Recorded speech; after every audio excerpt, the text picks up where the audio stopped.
So I just got back from my first NEASC visit as the chair of the visit. It was a smooth journey setting off from Hamburg. The weather was beautiful, it was a bit chilly, and then we hit the weather in Las Palmas. Rainy, wet, and not expected by myself nor the people who told me about Las Palmas. But managed to get to the hotel room safely and then have a look at the mount, or the clouds I should say. But that didn't stop us from having a wonderful evening hosted by Athena at a wonderful local restaurant with her husband Tommy. And lo and behold, the next day was beautiful and got to see the view and have a little walk around, though I will say Las Palmas is not designed for walkers. We were then taken on a tour of the crater of Bandama by the staff and leadership team of the American School of Las Palmas. We had the team together finally, everyone there, and we had a great dinner to set us up for the next day at the school. We were well looked after as we looked over the school and experienced the wonderful, inviting community that they have there and some of the unique architecture. Now, this was a NEASC visit, so there were a few late evenings and lots of work to be done, but ultimately we experienced a small school with a big heart. After the final day of the visit, took the beautiful drive back to the hotel and had a lovely dinner with the team. But as I mentioned, I was the chair for this visit.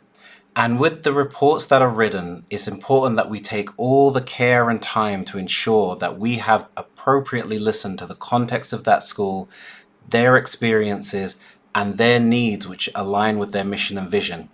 And taking that time requires some effort so that we can make the best recommendations for their continued journey.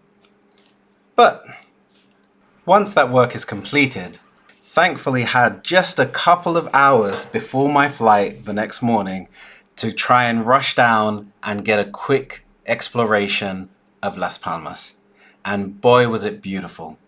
Got to explore the architecture of the region, have a look around, and really try and soak up as much of it as I can.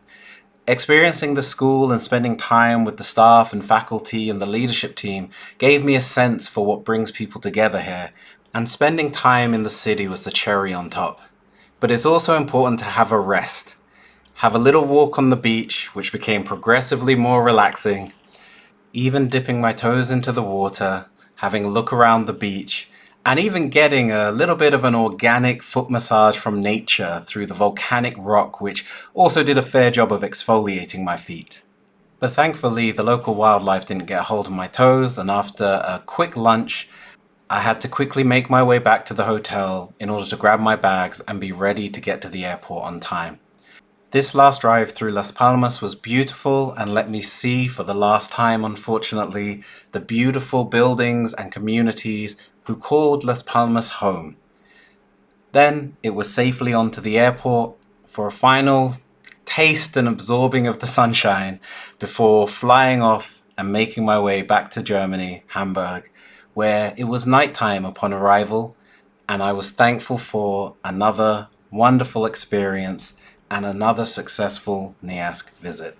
As always, I cannot speak highly enough of the brilliant experience of being a NEASC visitor and strongly encourage everyone to take this opportunity to be able to visit schools and see how other people are doing their amazing work in different contexts and different scenarios, always working to deliver transformative learning experiences to their communities. Until next time with NEASC, and I look forward to seeing some of you at the NEASC conference in Boston.